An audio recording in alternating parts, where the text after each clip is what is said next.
Va. ¿Qué tal? ¿Cómo están, chicos, chicas? Buenas tardes. Como ya les comenté a través del delegado y la subdelegada, el día de hoy tengo un par de reuniones por la tarde-noche, entonces se me complica poder dar la clase, digamos, en directo.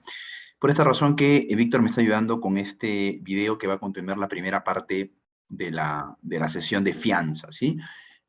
Estoy grabando más o menos son 3 de la tarde y yo tengo una reunión a las 4, así que la primera parte va a ser 1 hora.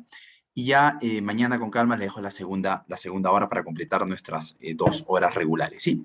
Recuerden ustedes que hemos terminado todos los temas de garantías reales: hipoteca ordinaria, hipoteca inversa, garantía mobiliaria, fideicomiso, retención, anticresis. Esos son todo el paquete de garantías reales. Y en estas 2 últimas semanas nos vamos a enfocar básicamente en esta garantía personal, ¿no? Que es la fianza. El contrato de fianza, para ser más exactos, y otra garantía que se le parece, que no es la misma, que es la carta fianza, ¿no? Que la carta fianza la vamos a dedicar en verdad 20 minutos porque no hay mucho misterio ahí. Pero en contrato de fianza sí hay bastante. Son más o menos 50, 60 artículos, es por eso que van a ser dos sesiones. Hoy día, en esta primera hora, vamos a hacer las cosas elementales, principales, ¿no? Así que, por favor, tanto las dudas que tengan respecto de esta primera hora, ¿no? Como la que van a encontrar grabada mañana, en total las 2 horas, cualquier duda, por favor, tomen nota de ella, envíensela al delegado, no a la delegada, y a través de ellos me las envían para yo la siguiente sesión responderlas empezando la clase, ¿no? Bueno, vamos a comenzar ustedes. Quiero comenzar explicándoles un poquito cuál es el esquema del contrato de fianza, ¿no?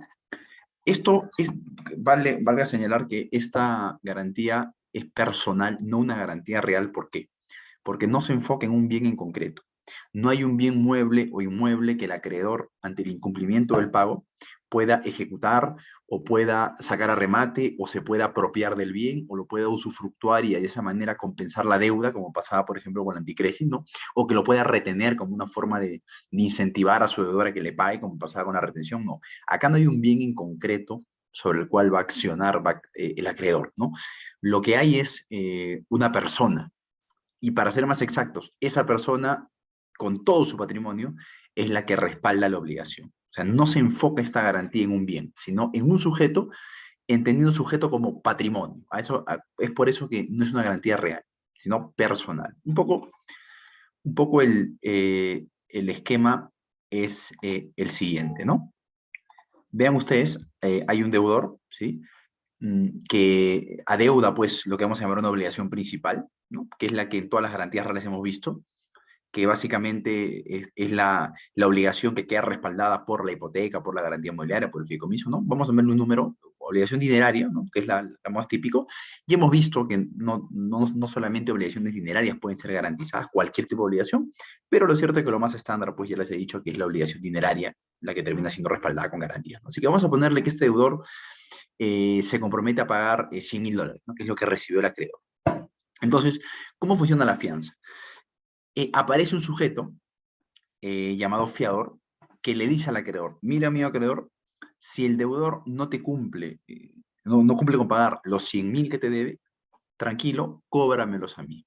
O sea, noten, a diferencia de la garantía real, no es que eh, el objeto sobre el cual el acreedor va a accionar es un bien, no, sino el fiador le dice: acciona sobre mí, cóbrame a mí, soy yo quien respalda al deudor, es la persona del fiador quien respalda al deudor, no es un bien el que respalda al deudor. Ahí radica la diferencia entre una garantía real, ¿no? Bien respaldando al deudor, y una garantía personal, sujeto respaldando al deudor. Ahora, evidentemente, pues, cuando el acreedor quiera cobrarse del fiador y accione contra el fiador, la acción no va a ser contra su persona. O sea, no es que lo va a meter a la cárcel, no es que se va a apropiar de su libertad, no es que lo va a matar, o no es que pues va a afectar su integridad física, como pasaba, por ejemplo, en Roma, ¿no? Donde la responsabilidad era, en algún punto, en algún estadio del derecho romano, era una responsabilidad personalísima, ¿no? Acá, evidentemente, la acción del acreedor contra el fiador va a ser respecto del patrimonio del fiador. Todo lo que el fiador tenga en su patrimonio, y que puedan ser embargados por el acreedor, esa es la manera como el acreedor va a lograr satisfacer la deuda. Entonces, no se da en garantía un bien en concreto, sino todo el patrimonio. Ahora, ese acreedor tiene que hacer uso de los embargos, porque no es que no vayamos a confundir, no vayamos a pensar que producto de la fianza automáticamente todo el patrimonio del fiador queda hipotecado, queda en garantía. No. El patrimonio del fiador queda libre. Él puede vender el bien y ese bien no tiene inscrita ninguna carga, ningún gravamen, nada.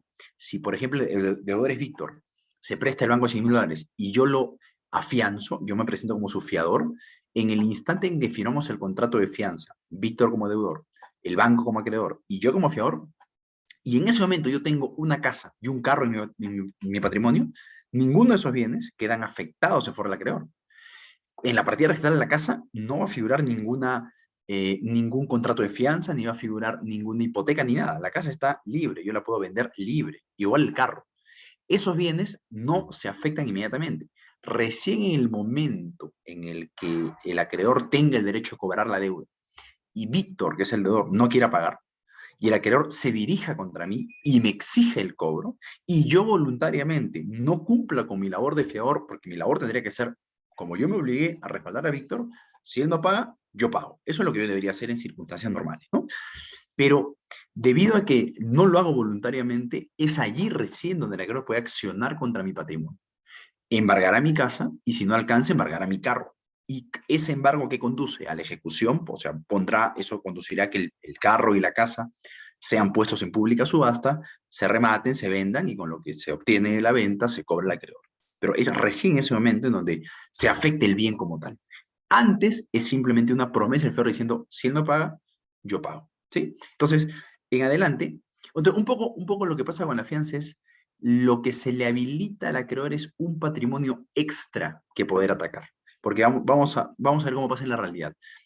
En este esquema, si llega el momento del pago, Víctor no pagase, que es el deudor principal, ¿no? Y el acreedor encuentra bienes en el patrimonio de Víctor, en verdad no tendría sentido que me cobre a mí. Si su propio deudor tiene bienes importantes que alcanzan para pagar la deuda, el acreedor va a embargar esos bienes. Es recién cuando el acreedor se da cuenta que el deudor no tiene nada en su patrimonio que decide accionar contra el fiador. Y es allí, pues, donde va a embargar mis bienes. Entonces, un poco la fianza lo que hace es, le dice al acreedor, a mi acreedor, además del patrimonio de Víctor, que es el deudor principal, que tú podrías atacar, acá tienes mi patrimonio para que en el futuro también lo puedas atacar. Es como sumar un patrimonio adicional respecto al cual va a poder ser atacado por el acreedor. Es un poco la esencia del contrato de fianza, ¿no? Entonces, en adelante, la obligación que asume el deudor es una obligación, la obligación principal, digamos, pero yo como fiador asumo mi propia obligación. Usualmente, que es lo que se llama obligación accesoria o también obligación de afianzamiento, ¿no? Porque claro, usualmente estas dos son igual, ¿no? Víctor le dice al acreedor, o el deudor le dice al acreedor, yo te voy a pagar los 100.000 que me has prestado, y cuando yo le afianzo al deudor, le digo al acreedor, si él no te paga los 100.000, yo te pago los 100.000. O sea, mi propia obligación es pagar 100.000. Esta es la principal, este es el accesorio de afianzamiento. Usualmente son iguales, pero no necesariamente tiene que ser así, porque podría pasar que el deudor se preste, por ejemplo, $100.000 del acreedor, ¿no? Esa es la obligación principal. Y yo le digo al acreedor, tranquilo, si el deudor no te paga los 100.000, yo no tengo plata, no puedo entregarte pues dinero, pero me obligo a entregarte un departamento ubicado en tal distrito que más o menos está valorizado en lo que Víctor te debe o lo que el deudor te debe, que son $100.000. Entonces, noten ahí cómo la obligación principal es pagar $100.000 y la obligación de afianzamiento, que es a la que me obligo yo como fiador, es distinta. Es entrar a un departamento que va a estar perfectamente identificado. Al acreedor, cuando el acreedor acepta que esta y esta no sean iguales, es porque para él valen lo mismo. El acreedor va a ser feliz, ya sea que el deudor principal le pague los 100.000 o va a ser feliz recibiendo la obligación de financiamiento. Por más que sean distintas, si él acepta este esquema, ¿no? Es porque para él ambas valen lo mismo. Ahora, evidentemente, pues ustedes dirán, un momento, Alan, pero si tú como fiador terminas pagándole al acreedor, ¿no? Aquí, claro, el acreedor está feliz de la vida, porque ya recibió a él, como he dicho, lo hacía feliz recibir o bien la principal o bien el afianzamiento, ¿no? Entonces, él va a estar feliz, pero acá hay alguien que sale ganando, porque es el deudor quien debía pagar los $100.000. Y acá lo que ha pasado es que tú has pagado con el departamento, entonces el acreedor feliz porque ya recibió lo que le correspondía Y este sale ganando, porque no ha pagado nada y aún así ya se liberó la obligación frente al acreedor. Acá viene el esquema de la fianza. Lo que pasa es que el fiador que paga al acreedor no es que el deudor quede liberado, simplemente este fiador termina ocupando la posición del acreedor. Aquí va a terminar el fiador porque esta obligación principal no se ha extinguido. No es que el deudor queda liberado, ¿ah? Si el fiador paga al acreedor, él no queda liberado. Lo que hay simplemente es un cambio en quién es ahora su acreedor. Antes era el banco, ahora soy yo. Porque yo he sacado de mi bolsillo el departamento y se lo he entregado al acreedor. Entonces, yo ahora soy quien tiene el derecho de cobrarle al deudor la obligación principal. Porque si no, pues sería un regalo que yo le diera al deudor. Y la idea no es esa. La idea no es que yo pague y libere al deudor, no. Yo pago pensando en beneficiar al acreedor, pero esta obligación sigue estando inejecutada. Es por eso que el fiador que paga al acreedor se subroga en esta posición y puede terminar cobrándole al deudor. Y de esa manera todo termina en orden. El deudor que se comprometió a pagar 100.000 termina pagando los 100.000. El acreedor que aceptó prestar 100.000 a cambio de una garantía, de una fianza, recibió lo que le correspondía. Y yo que pagué cumpliendo con mi labor de fiador, recibo también mi compensación, digamos. Entonces, es un poco la manera cómo funciona este esquema del contrato de fianza. Lo vamos a ver a detalle, vamos a ir desmenuzándolo poco a poco, pero esto es un poquito el bosquejo general, ¿no? Entonces, ya con esta introducción, creo que ya todos tenemos en la cabeza cómo funciona este esquema del contrato de fianza y vamos a ir viendo algunas cuestiones elementales. Para comenzar, reitero, el contrato de fianza, a diferencia del contrato de hipoteca, a diferencia del contrato de garantía mobiliaria, a diferencia del contrato de fideicomiso, no crea un derecho real. El contrato de hipoteca, cuando se inscribía, aparecía un derecho real de hipoteca. El contrato de garantía mobiliaria o el contrato de constitución de garantía mobiliaria, ¿a qué conducía? A que nazca una garantía sobre el vehículo, ¿no? El contrato anticresis, cuando se firmaba y se entregaba el departamento para que el acreedor lo use, lo disfrute y de esa manera se cobre lo que se le debe, creaba un derecho real anticresis. Este contrato de fianza no crea ningún derecho real.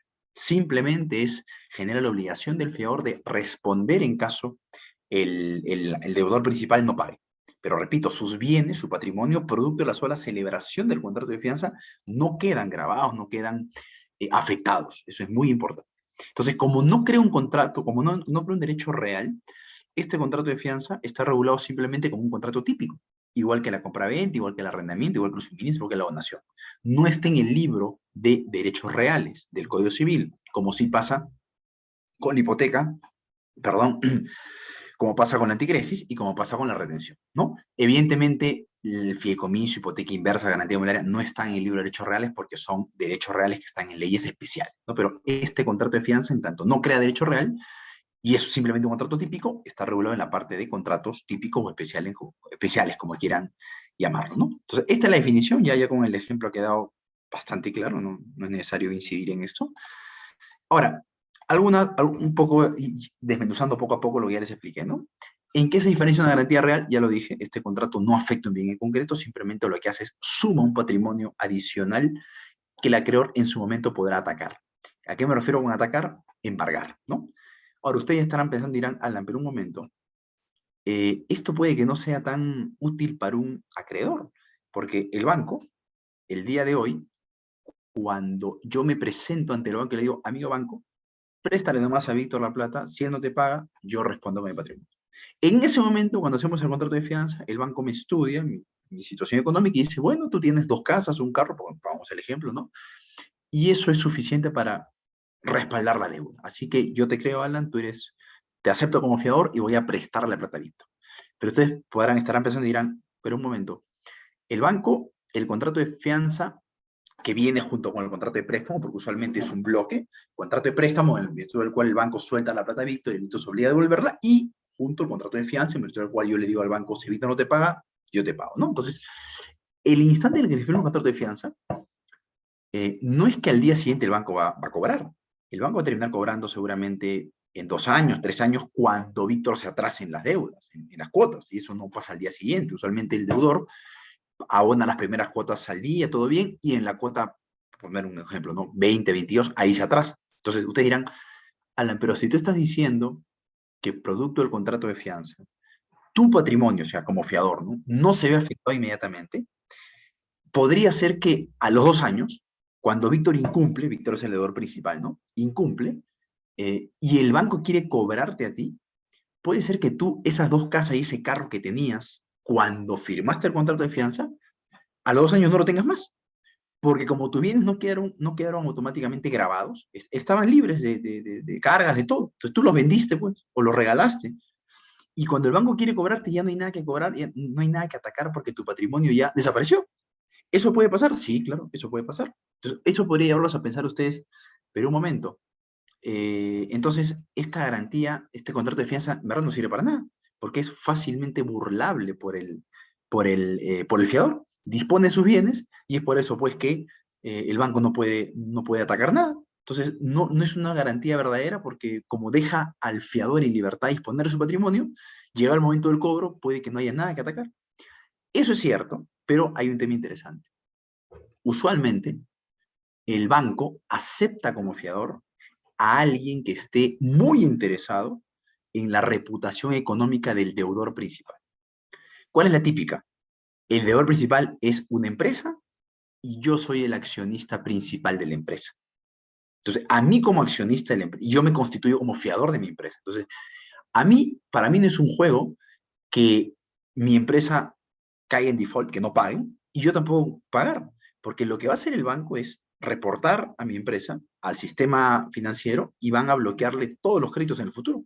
Va a estar en rojo, queda como un paria fuera del sistema financiero y no adquiere ningún crédito a futuro, con lo cual esa empresa ya no puede pues, operar en el mercado. Entonces, a mí como accionista no quiero que pase eso. Entonces, yo tengo el mayor interés que cualquier otro de que esa deuda sea pagada. Y si no la paga la empresa, yo la pago en patrimonio. Entonces, es en estos casos donde los bancos aceptan fianzas, donde el banco sabe que yo podría disponer de mi patrimonio, pero no me conviene, porque al disponer de mi patrimonio, el banco no va a poder cobrar. Y al no poder cobrar, va a haber una situación de incumplimiento del deudor principal, que es mi empresa, y de esa manera el banco, al no poder cobrar, va a reportar a la empresa, y de esa manera le excluye el sistema financiero. Entonces, en esas situaciones es evidente que yo tengo todo el interés de que el banco sí pueda cobrar. Entonces, es en estos casos típicos en donde se aceptan contratos de fianza. Donde yo lo he visto en la mayoría de casos es el esquema.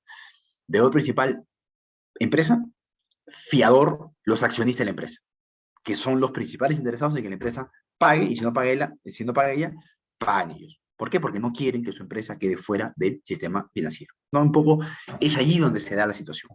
Ahora, si fuera un caso donde Víctor es mi amigo y yo me presento como fiador, y en verdad yo no tengo tanto interés de que Víctor sea excluido del sistema financiero, ¿no? A mí me da lo mismo.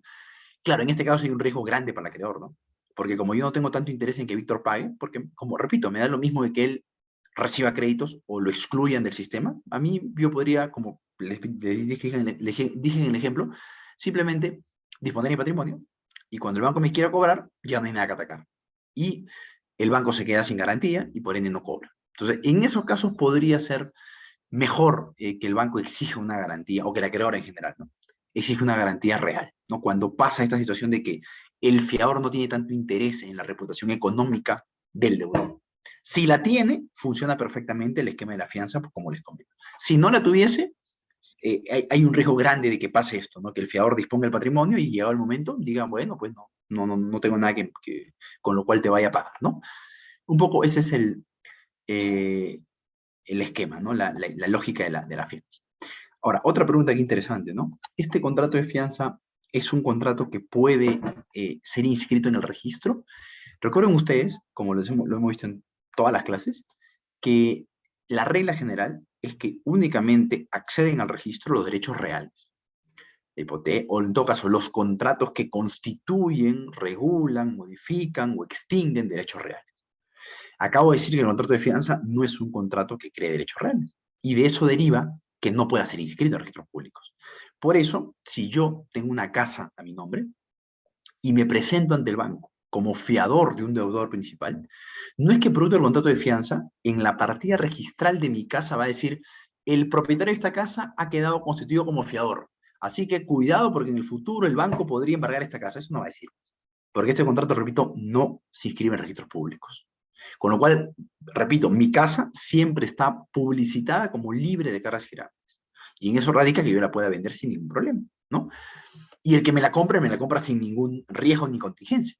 Mañana, por ejemplo, yo que me constituí como fiador y que tenía una casa a mi nombre, si yo mañana vendo la casa a Juan, por ejemplo, y Juan la compra, inscribe su derecho en el registro, se constituye como nuevo propietario inscrito, y el banco ya toca el momento de cobrar la deuda, le cobra al deudor principal, él no paga y me viene a cobrar a mí. Me dice, usted fue fiador, así que pague. Le digo, no voy a pagar. Entonces lo vamos a embargar. Bueno, embargue a ver qué puede embargar. Ya no encuentra la casa porque ya está a nombre de Juan. El banco podría embargar esa casa diciendo que su contrato de fianza fue celebrado antes de que Juan compre. No, en absoluto. Porque cuando Juan compró, Juan no tenía idea que existía un contrato de fianza y que ese contrato de fianza generaba que mi casa pudiera ser embargada. No hay forma de que un comprador de un inmueble sepa que hay un contrato de fianza, porque la fianza no se inscribe. Por ende, Juan, como no tuvo manera de saber de esa contingencia, no le puede afectar en absoluto la eventual medida del banco de embargo. Ese banco no va a poder embargar esa casa, se expuso a ese riesgo porque aceptó una fianza, no le queda otra cosa que cobrarle al deudor y si no quiere pagar, pues lo tendrá que reportar al sistema financiero. Así de simple, ¿no? Ahora, ustedes miran, Alan, pero además de contratos que tienen que ver con derechos reales, o sea, además de los contratos que constituyen, regulan, modifican o extinguen derechos reales, hay por excepción ciertos contratos que no tienen nada que ver con derechos reales y aún así se permite su inscripción. Eso es cierto. Pero son solamente dos casos excepcionales. Y ninguno de ellos es el contrato de fianza. Un contrato que no tiene nada que ver con derechos reales y se inscribe es el arrendamiento, por ejemplo. ¿No? No tiene ninguna vinculación con derechos reales, pero aún así se inscribe. Y otro es el contrato de opción, ¿no? La opción no genera un derecho real y aún así, por norma legal, se puede inscribir.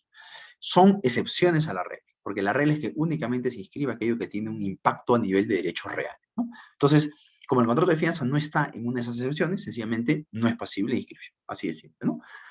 Bien, vamos con otra. Esto es un poco el esquema del contrato de fianza. Sujetos. Acá les he puesto fiador y acreedor, ¿no? Ustedes miran, Alan, pero un ratito, ahí falta algo, pues, porque ¿dónde está el deudor principal? Lo que pasa es que el contrato de fianza no necesita de la participación del deudor principal. Denme un minuto, por favor.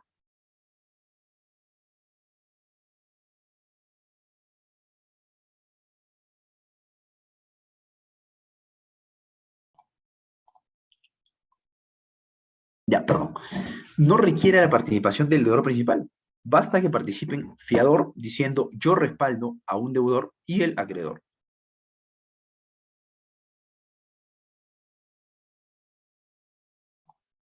Disculpen, me está dando como ganas de estornudar y... Ya, bueno, a ver. Entonces, lo que ocurre es que, como les digo, el contrato de fianza usualmente viene de la mano con el contrato de mutuo. Entonces, en un solo documento se hace contrato de mutuo dinerario con fianza otorgada por Alan, por ejemplo. Entonces, es ahí donde interviene el deudor principal como mutuatario, el que recibe el préstamo y se obliga a devolverlo. Interviene el banco como prestamista y acreedor, e intervengo yo como fiador. Pero puede hacerse por separado. Contrato de mutuo en un documento entre el banco y el deudor principal y en otro contrato aparte solamente intervendremos en el contrato de fianza el banco, acreedor y yo como fiador del deudor principal. Entonces, no vayamos a pensar que el contrato de fianza es un contrato tripartito, no. No es como una cesión de posición contractual, donde sí, pues el cedente, el cedido, el cesionario, los tres tienen que participar, no. Es más o menos igual que en la hipoteca. En el contrato de hipoteca, no importa tanto la intervención del deudor, sino la intervención del propietario que den hipoteca a su casa para respaldar una deuda. Por ejemplo, si mi hermano le debe plata al banco, ¿no? Y yo no quiero que el banco lo amenazó, le ha dicho, si no nos hace una garantía, la tasa de interés sube, por ejemplo, porque una condición del contrato de mutuo que se logró mi hermano con el banco era que llegada a tal fecha él tenía que dar una garantía real. Y si no lo hacía, el interés subía. Entonces, para que no le pase eso a mi hermano, yo le digo al banco, banco, yo te voy a dar la garantía. Yo voy a dar en hipoteca a mi casa para respaldar esa deuda de mi hermano. Entonces, el contrato de hipoteca lo hacemos el acreedor y mi persona como propietario. No tiene que intervenir el deudor. Lo que pasa es que usualmente el propietario del bien que sea en hipoteca es también deudor. O sea, no es normal que yo hipoteque mi casa por una deuda ajena. Lo normal es que yo propietario, recibo el préstamo y yo que estoy recibiendo el préstamo me voy a hacer deudor, yo doy hipoteca a mi casa. Por eso que en esos casos coincide la calidad de propietario y deudor. Pero en el contrato de fianza es evidente que no puede haber esa coincidencia. no puede, deudor y fiador no pueden ser la misma persona, pues. La lógica es que hayan dos patrimonios que pueda atacar el acreedor. Eso presupone, eso exige que deban ser personas distintas, independientes. Deudor por un lado y fiador por otro lado.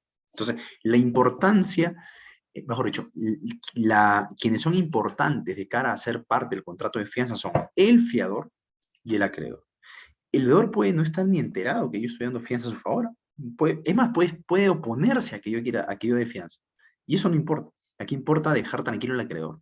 Si yo quiero ser fiador de Víctor, deudor principal, y el acreedor acepta que yo sea fiador, listo. Es irrelevante la voluntad del deudor principal. ¿Sí? Muy bien.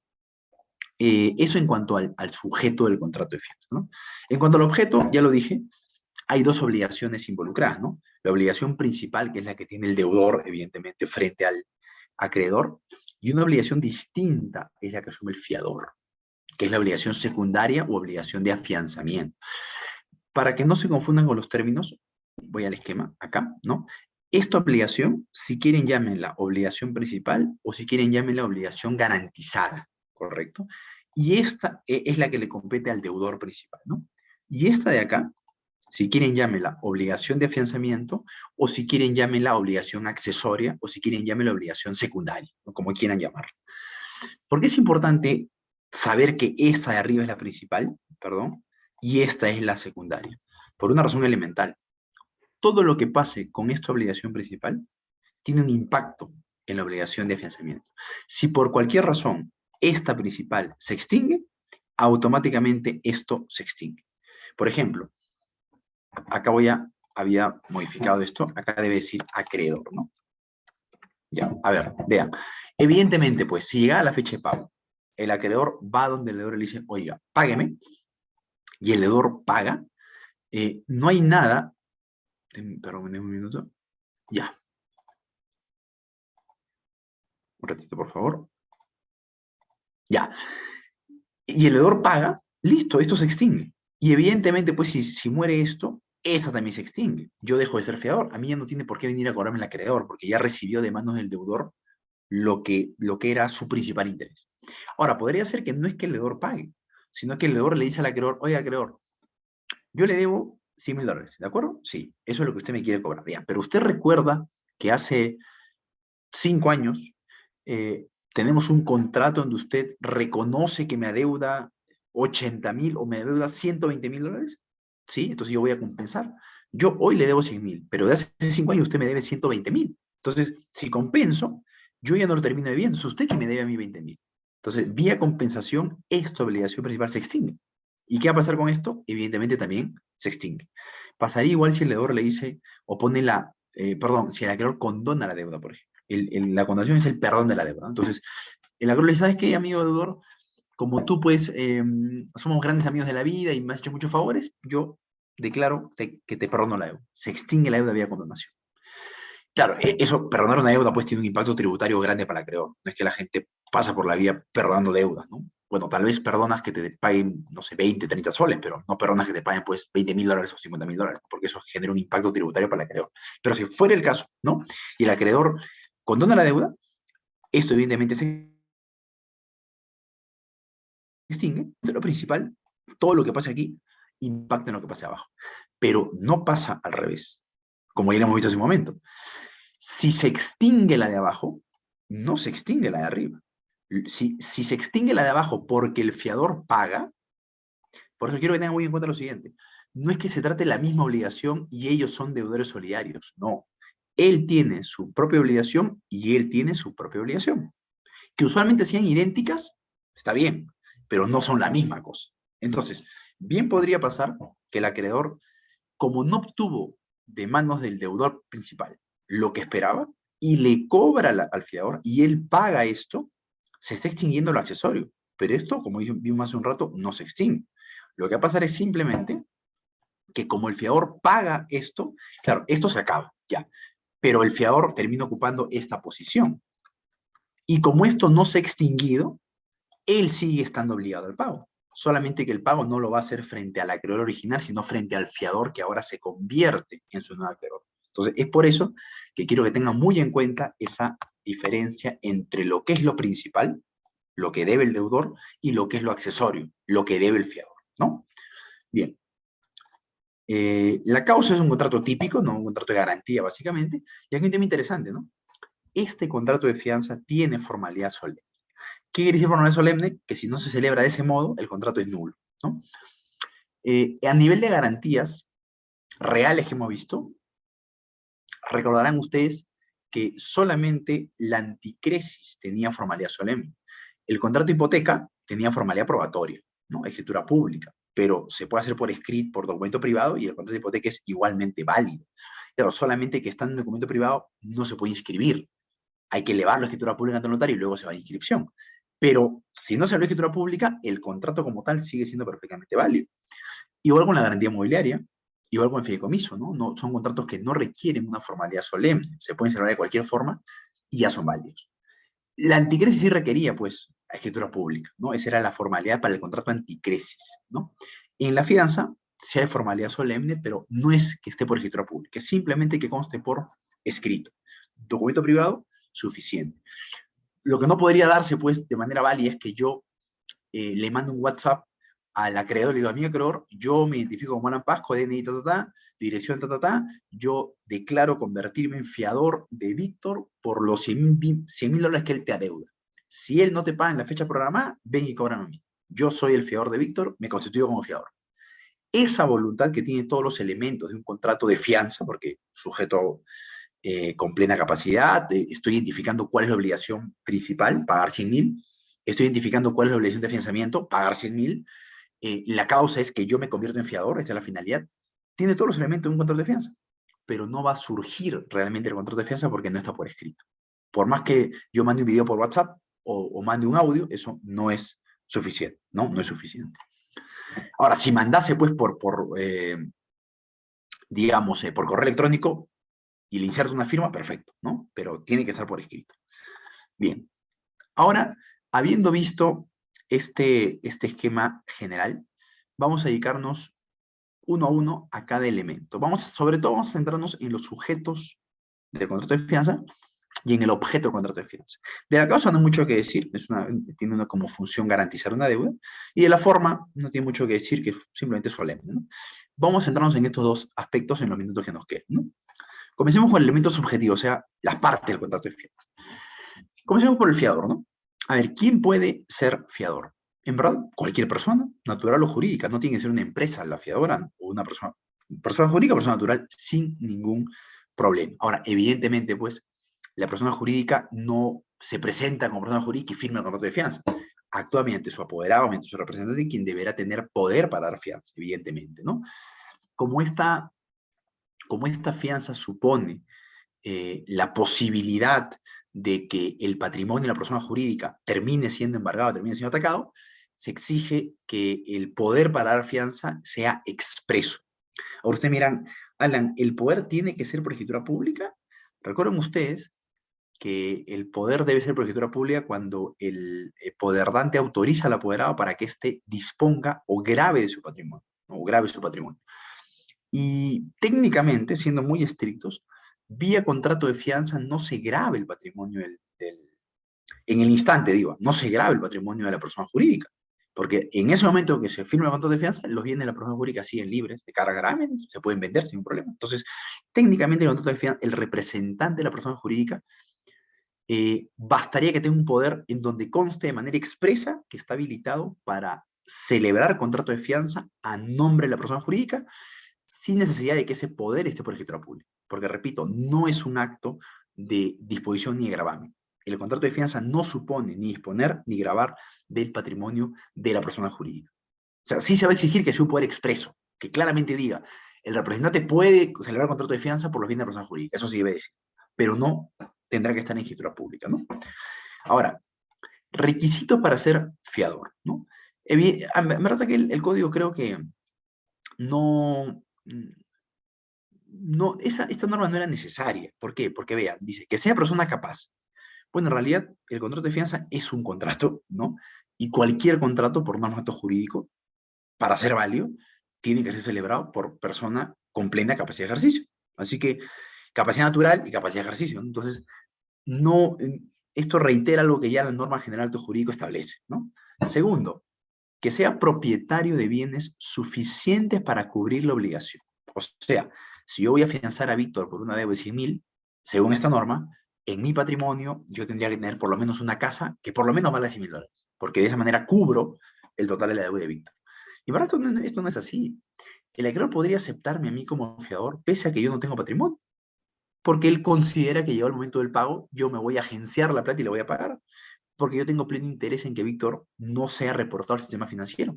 O el banco podría decirme, Alan, mira, la deuda de Víctor es $100.000. ¿En tu patrimonio qué tienes? Yo digo, bueno, mira, tengo un carro que vale, vamos a poner un ejemplo, $40.000. Entonces, ese bien no alcanza para cubrir toda la deuda. Y aún así el banco podría aceptarlo, podría aceptarme como fiador, porque el banco podría decir, es que yo sí creo que Víctor me va a pagar las primeras cuotas. Yo creo que Víctor podría retrasarse en todo caso, pues, en la cuota número 60. Y en ese momento, ya pues la deuda de Víctor no es 100.000, será simplemente 30.000. Entonces, ya en ese momento, el carro de Alan que vale 40.000 alcanza para cubrir esos 30.000 que debe Víctor. Entonces, bajo ese razonamiento, el acreedor puede aceptarme como fiador. Es por eso que esto en realidad no es una exigencia como tal del contrato. Esto depende de lo que el acreedor quiere aceptar. Ordinariamente un acreedor solamente aceptar como fiador a quien cumpla con esa característica, pues, que tenga bienes que alcancen para cubrir toda la deuda en ese momento. Pero no es obligación, el acreedor, como les digo, puede confiar mucho en el fiador y decir, no tienes patrimonio y aún así te acepto como fiador. O puede decir, tienes patrimonio menor, pero yo creo que al momento del pago tu patrimonio va a alcanzar para pagar. Ningún problema. Es una cuestión que depende exclusivamente del acreedor, ¿no? Y el tercer requisito es lo mismo, ¿no? Que dichos bienes sean realizables. No se olviden ustedes que la palabra realizable es ejecutable. Cuando se dice se produjo la realización de valor del bien, ¿qué están diciendo? Que se vendió el bien en subasta pública y se obtuvo plata a cambio. Es lo mismo, ¿no? Entonces, cuando dice que sean realizables, que sean ejecutables dentro del Perú. Nuevamente, esto es una cuestión que, que depende del acreedor. El acreedor puede aceptar como fiador a alguien que no tenga ningún patrimonio. Así es simple. O que tenga patrimonios en el extranjero. Y el acreedor confía en que esa casa que yo tengo, por ejemplo, en España, la tengo alquilada, con eso gano plata, recibo una renta en mi cuenta de ahorros, ¿no?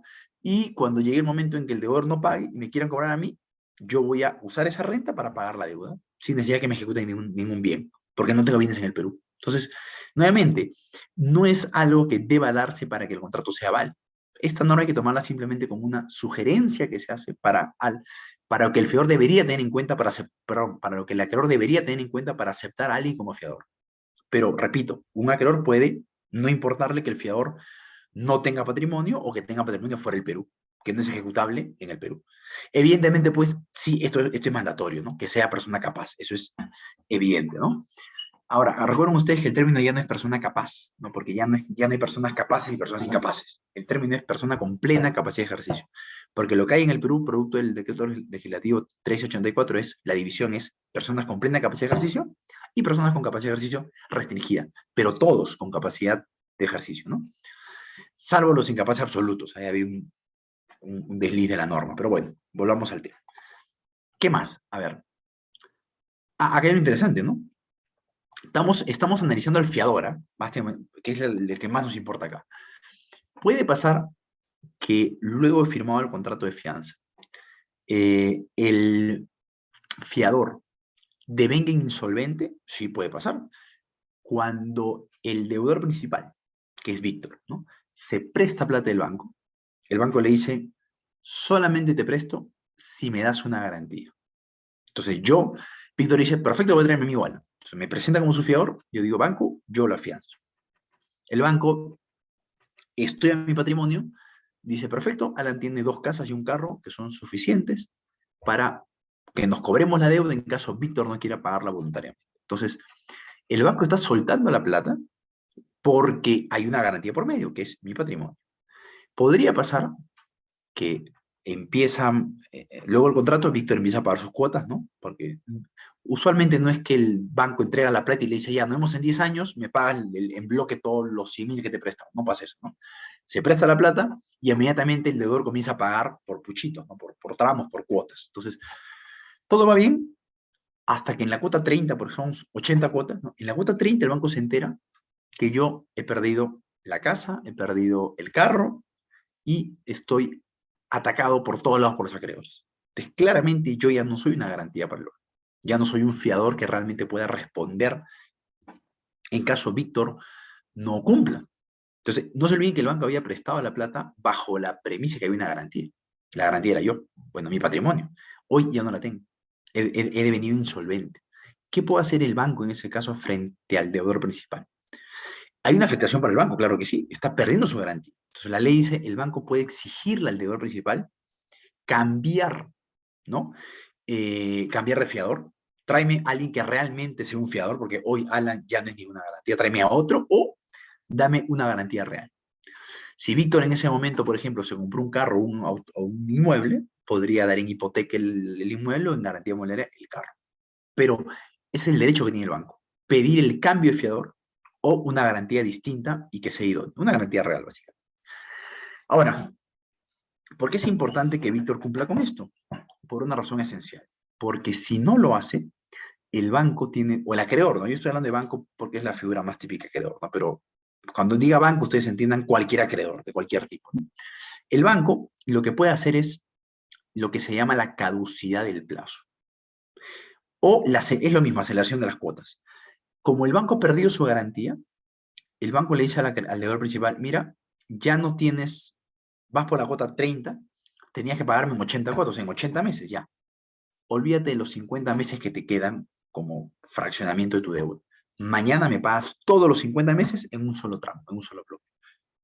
Víctor le va a decir, oye, pero un momento, tú me habías dado un plazo para pagar. Sí, pero el plazo se terminó. ¿Por qué se terminó? Porque he perdido mi garantía.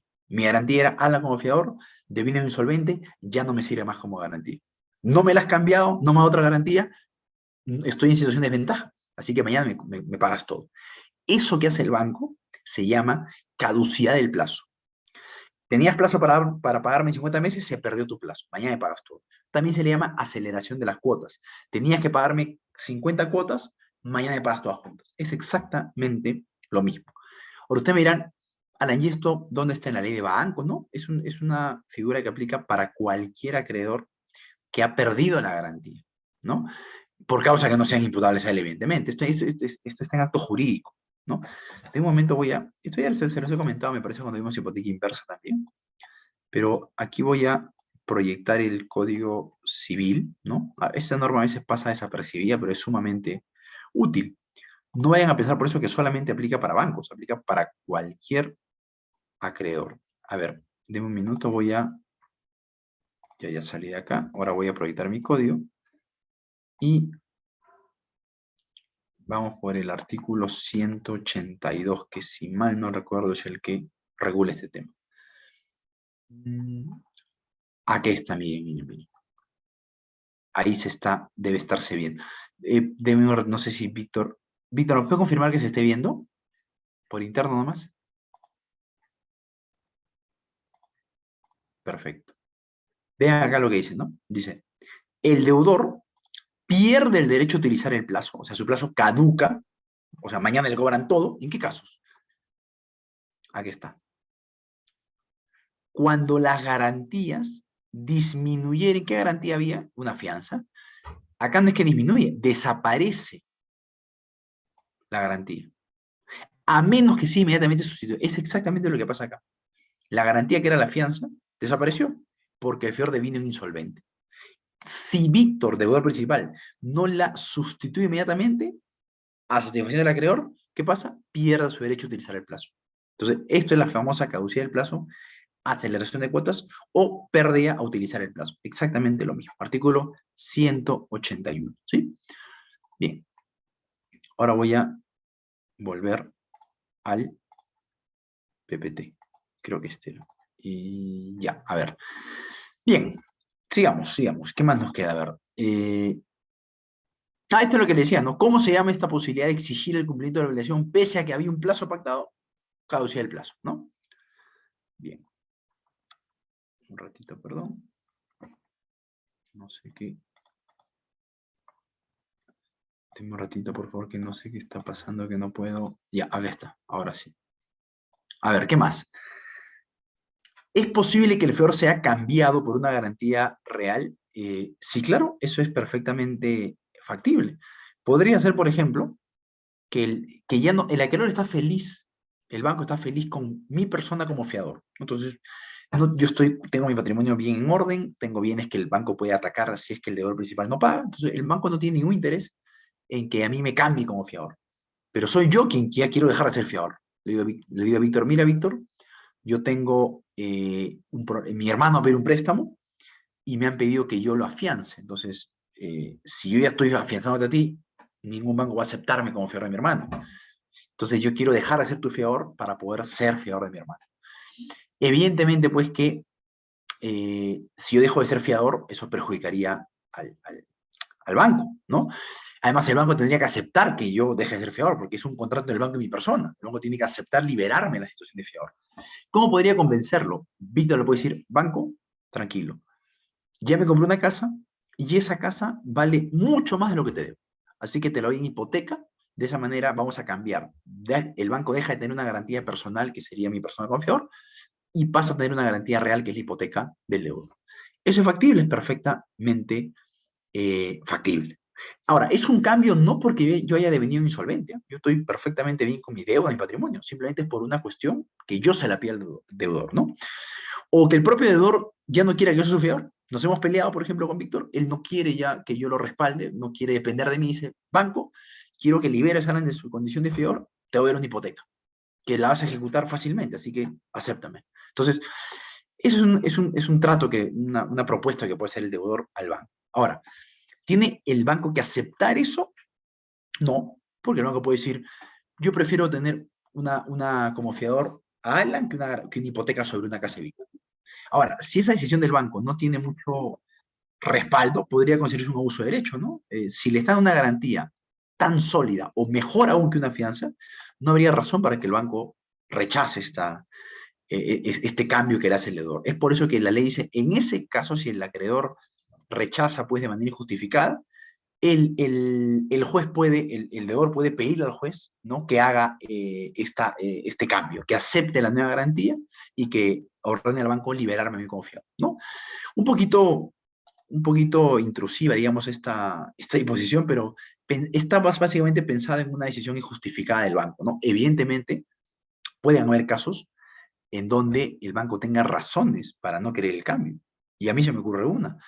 Y el banco podría decir, mira, según lo que el mercado lo que la jurisprudencia establece es que la ejecución de hipoteca toma 4 años, mientras que la ejecución de un embargo toma 1 año. Entonces, yo como banco prefiero, si el deudor no me paga, embargar un bien del fiador y ejecutar en 1 año. Si me hace una hipoteca a cambio de la fianza, yo ejecutar la hipoteca, tengo que ir a por judicial porque no hay ejecución extrajudicial y me tomo 4 años. No es igual tu hipoteca que la fianza. Es mejor la fianza, por eso que no acepto el cambio que me está dando. Sería una razón plenamente justificada y en ese caso, pues el juez no debería aceptar este cambio que el deudor le proponga, ¿no? Pero bueno, siempre es casuístico, porque digamos, si lo que ofrece el deudor es un carro que cubre la deuda y además ofrece en garantía mobiliaria y además ofrece incorporar en la garantía mobiliaria un pacto comisorio, eso es idóneo para el banco, porque el banco podría o el acreedor, ¿no? El acreedor podría perfectamente apropiarse del automóvil en 30 días, porque hemos visto ahí en su momento en la clase de garantía inmobiliaria cómo es que la ejecución del pacto comisorio se da en un breve plazo de tiempo. Desde que hay una notificación de cumplimiento, 15 días, se hace la adjudicación, se firman los papeles y ya está. Se corre tras la policía para que capture el inmueble y se lo entregan al acreedor. Entonces, en ese caso, pues podría entenderse que el acreedor no tendría una, una razón para negarse al cambio. Entonces, siempre es muy casuística la cuestión, ¿no? Bien, vamos a otra pregunta.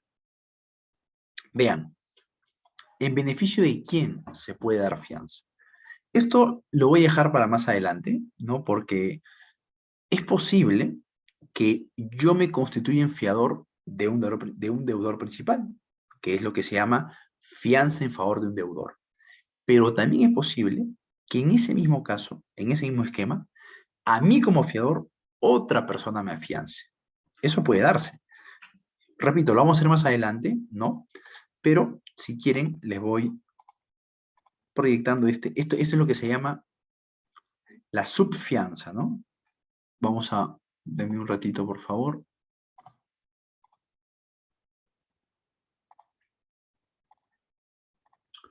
Ya, miren ustedes, miren ustedes. El acreedor le dice al deudor, deudor, te voy a prestar 900 y tú me vas a pagar 900 en 20 cuotas, pero dame una garantía.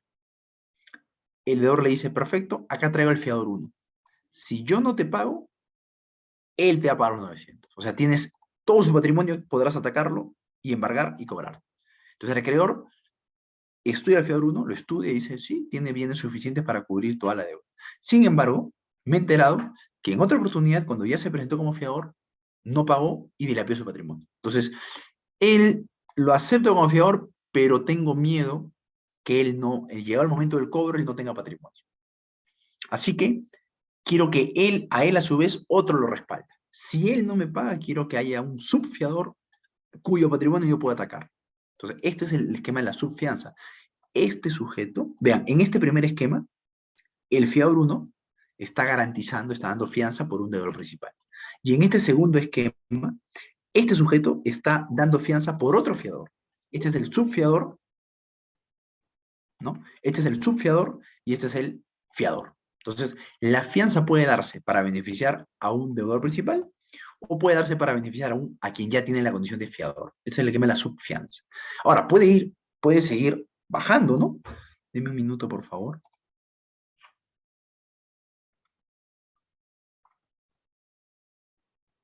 Ya. Puede ir bajando, porque podría ser que este acreedor diga, oye, pero a mí tampoco me da miedo que él también, llegado el momento, no tenga bienes. Entonces yo quiero que a él otra persona lo afiance. Entonces habrá un subfiador de segundo nivel que va a afianzar a este acá. Entonces pueden haber deudor, fiador, subfiador 1, subfiador 2, subfiador 3. No hay ningún problema.